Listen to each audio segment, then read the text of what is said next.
11 months. That's how long I kept building something I already knew was dying. Not one bad week. Not a rough patch. Not something I just pushed through. 11 months watching the same warning signs over and over and choosing every single time to ignore them.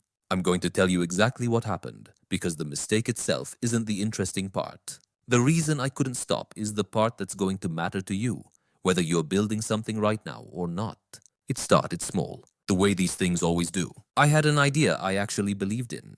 Not a random idea, a good one, the kind you get excited to tell people about. I started building it in my spare time, nights, weekends, the hours everyone else spends resting. 3 months in, the first sign showed up. Barely anyone was using it. I told myself it just needed more features, so I added more and more. 6 months in, the second sign showed up. Louder this time. The few people using it started quietly disappearing one by one. I told myself the marketing was the problem, not the product. So I spent weeks on marketing, instead of asking the harder question. 9 months in, a friend, someone who actually cared about me, sat me down. He asked one simple question. Do you still think this is working? I said yes. I didn't believe it anymore, not even a little. I said it anyway. Here's the part I still think about, even now. I wasn't lying to him. I was lying to myself first. He just happened to be standing there when it slipped out. By month 11, I was maintaining something almost nobody used, working nights on a project that had been quietly dead for months, and somehow still calling it almost there. Everyone around me could see it. I was the only one who couldn't, or maybe the only one who refused to. The ending wasn't dramatic. There was no crash, no public failure, no one calling me out. It just stopped. I opened my laptop one night, stared at the same broken dashboard I'd been staring at for months, and felt nothing. Not sadness, not even disappointment anymore, just pure exhaustion. I closed the laptop. I didn't open that project again for 6 weeks. When I finally sat with what happened, I didn't ask myself, why did the project fail? Projects fail constantly. That's not the interesting question. I asked myself something harder. Why did I know it was failing for 8 straight months and keep going anyway? That question led me somewhere I didn't expect. There's a specific trap in psychology. It's called the sunk cost fallacy. Once I actually understood it, I realized it had been running my decisions for almost a year, without my permission. Here's what it means. The more time, money or effort you've already poured into something, the harder it becomes to walk away, even when every signal says you should. Not because the thing is getting better, because you've already paid so much for it. Quitting feels like admitting the payment was wasted. Here's the part that actually explains those 11 months. Every single month I stayed. I wasn't weighing, is this project good? I was weighing, I've already spent this much time. I can't quit now. Those are two completely different questions. I kept answering the wrong one.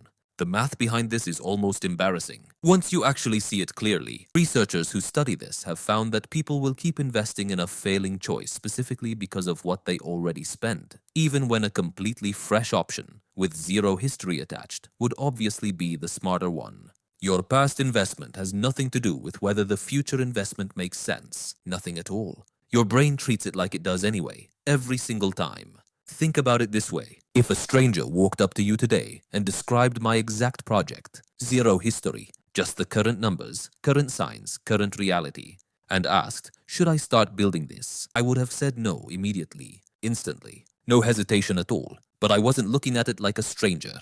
I was looking at it like someone with 11 months already spent.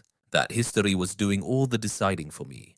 There's a reason this trap is so hard to spot from the inside, and it's not stupidity, it's biology. Admitting a loss activates something close to real pain in your brain, the same regions involved in processing actual physical discomfort.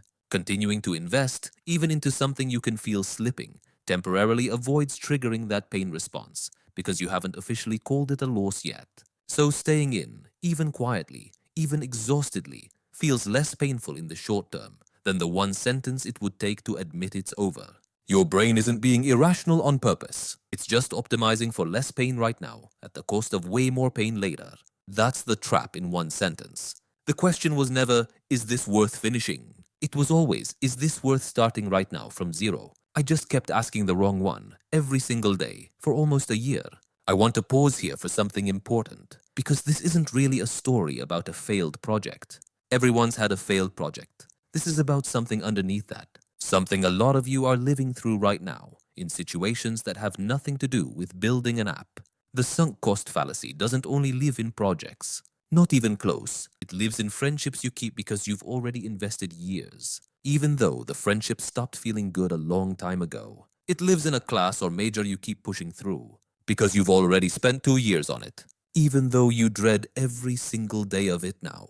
It lives in relationships people stay in, specifically because leaving would mean admitting the years already spent were the wrong years. Same trap, completely different rooms. Here's what I eventually figured out. It's the one thing I actually want you to walk away with. The time you already spent is gone either way. It doesn't come back if you keep going. It doesn't come back if you stop either. The only real question left is, knowing everything you know right now, would you choose to start this today? If the honest answer is no, the 11 months you've already spent aren't a reason to continue. They're just the reason it's hard to admit the answer is no.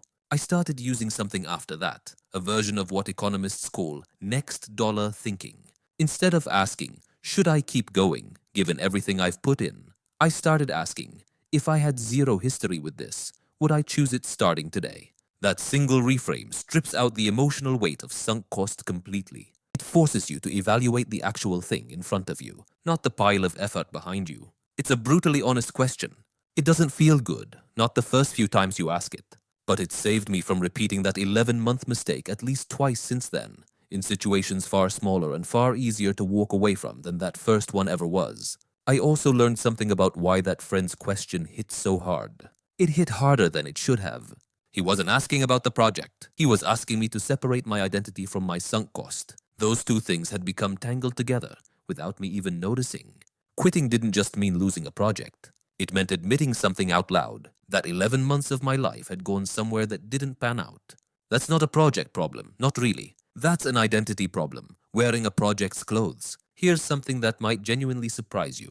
The moment I actually quit wasn't a moment of clarity or courage. It was exhaustion. I didn't muster up the strength to walk away. I didn't. I simply ran out of the energy required to keep lying to myself. And honestly, that's usually how it goes for most people. Not a dramatic realization, just quietly running out of fuel for the denial. There's one more layer to this I didn't expect, and it showed up months after I'd already quit.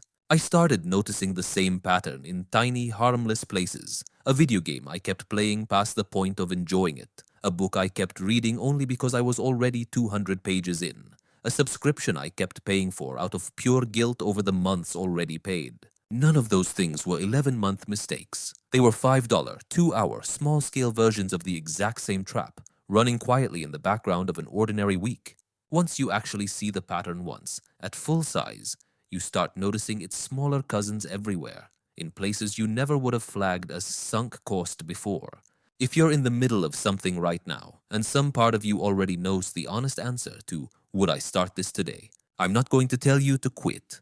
That's not my call to make, and it's genuinely not that simple. What I will tell you is this: at least ask the question honestly, out loud if you have to. The way my friend asked me, you don't have to act on the answer immediately, but you can't fix a decision you won't even let yourself examine. Looking back at those 11 months now, I don't actually regret starting the project.